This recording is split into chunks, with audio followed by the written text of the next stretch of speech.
Good afternoon and welcome back to my channel.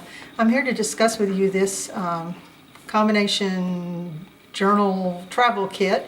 I've been taking classes from Nik the Booksmith, and this is sort of a combination because the cover is made based on the teachings of Adventures in Booksmithing and has this raised area on the spine and these raised areas here that are brought out with the techniques that she shows you in the class.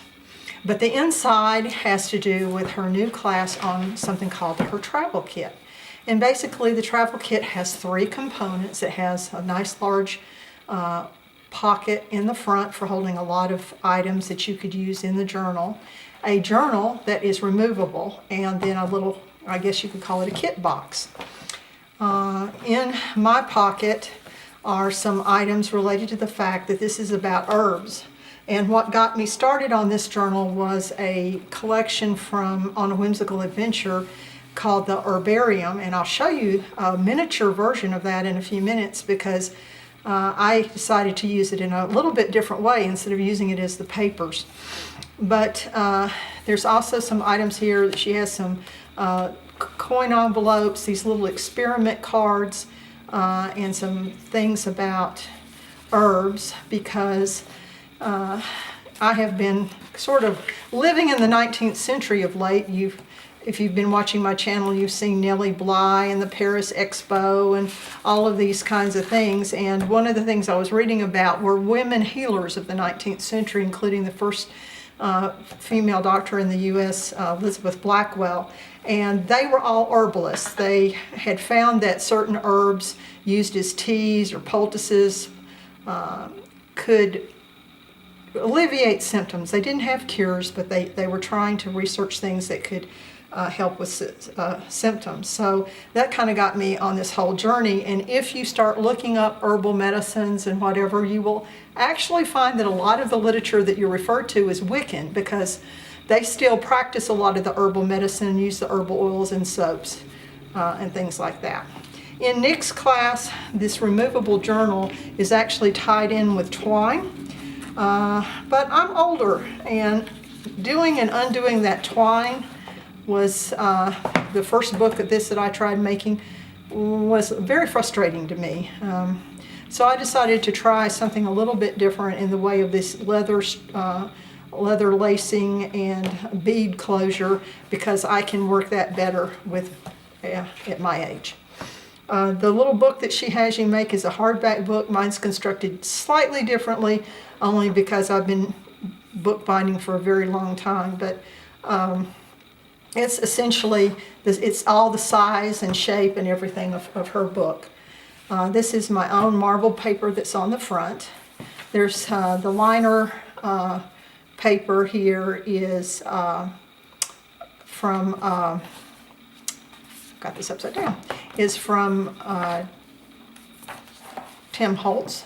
And then I have a few little items, some eco-printed and rusted paper that I made, and then the rest of these decorated papers are all from On A Whimsical Adventures, things to do in the garden. The journal itself is very simple because you're kind of introducing people with a kit like this to the idea of junk journaling without overdoing the book. You're giving them items, ephemera in the pocket. The kit's got some things in it to help decorate the pages. You're just basically kind of creating a theme or an idea and then giving them a small journal to start out their adventure in junk journaling. So, like I said, there's very little, there's some folded pages where they can make pockets or tucks.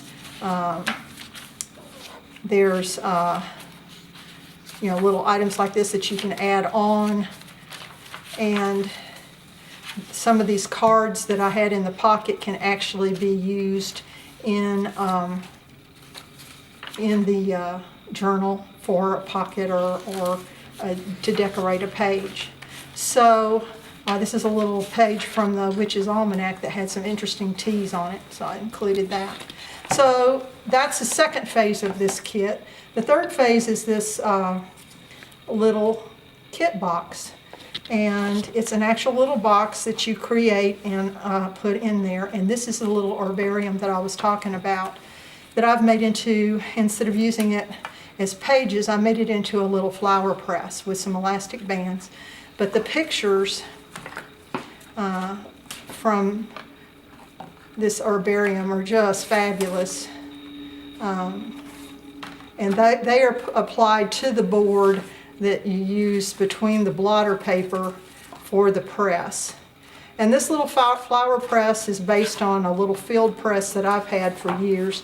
And even though the elastic bands don't put a lot of pressure for herbaceous kind of material, very flat flowers, it all works just fine. And then these blotter pages that go in between are the exact same kind of blotter paper that I use in my big flower press.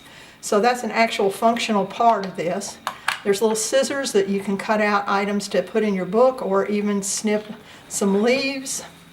There's the little herb tags. This is from the members area of, it's a printable from thegraphicsfairy.com. There's a little bit of twine here, some washi tape, some little tiny tags, little vials for collecting seeds, and little specimen tags if you collected something and you wanted to keep up with it. So you could actually use this, say you were going out on a woodland walk or whatever, and you wanted to collect a few items for study. You could actually use this as a little travel kit for collecting herbs, or you can just play with it as a junk journal and do whatever you like. But anyway, I've had a lot of fun, and happy to share this with you. I hope you enjoyed it, and I'll see you again soon. Bye.